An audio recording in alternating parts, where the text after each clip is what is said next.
You know that person who interrupts you mid-sentence? You're telling a story, you're getting to the good part, and suddenly they jump in with their own version, their own experience, their own everything. And you're just standing there, mouth half open, wondering if you'd turned invisible for a second. Maybe it's your coworker. Maybe it's your friend. Maybe it's you. But here's the thing. People who constantly cut others off aren't just rude. There's actually a fascinating psychology behind why they do it. And once you understand it, you'll start seeing these patterns everywhere. Let's start with the most common type, the eager beaver. This is the person who interrupts you because their brain is moving faster than the conversation. They already know where you're going with your story, or at least they think they do. So they finish your sentences. They jump ahead. They derail you completely. Not because they don't care, but because they're genuinely excited to connect. Their mind has already raced through 3 different responses, while you're still on word number 5. Psychologically, this often stems from high cognitive speed and low impulse control. Their thoughts feel so urgent, so important in the moment, that waiting feels physically uncomfortable. It's like holding your breath underwater. You can do it, but eventually you have to come up for air. For them, speaking is that air. They're not trying to silence you. They're just drowning in their own enthusiasm. And the irony? They usually don't even realize they're doing it. Understanding this changes how you see every conversation. Then there's the one-upper. You say you had a rough day, and before you finish explaining why, they're already telling you about their terrible week. You mention a trip you took, and suddenly they're describing their better, longer, more adventurous vacation. It's exhausting, right? But here's what's really happening. The one-upper interrupts because they're insecure. Deep down, they're terrified of being overlooked, of being less interesting, less important, less worthy of attention. So they hijack your story and make it about them. It's a defense mechanism. By constantly redirecting the spotlight, they feel validated. They feel seen. Because if they let you finish, if they let you have your moment, they're afraid they'll disappear into the background. It's not about you at all. It's about the war they're fighting with their own self-worth. And unfortunately, your collateral damage. But here's where it gets really interesting. There's another type, the anxious interrupter. This person cuts you off not because they're excited or insecure, but because silence terrifies them.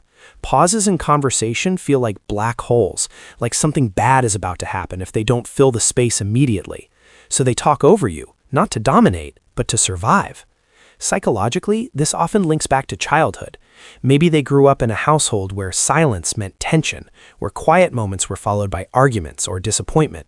So now, as adults, their brain has learned to associate conversational pauses with danger.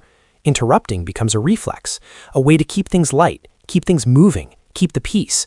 They're not trying to be rude. They're trying to protect themselves from a feeling they can't even name. And then there's the power player. This one's different. This person interrupts because they believe their voice matters more than yours. They're the boss who talks over employees in meetings, the friend who dominates every group conversation, the partner who dismisses what you're saying before you even finish. For them, interrupting is a tool, a way to establish dominance, to control the narrative, to remind everyone in the room who's in charge. It's rooted in ego and a need for superiority.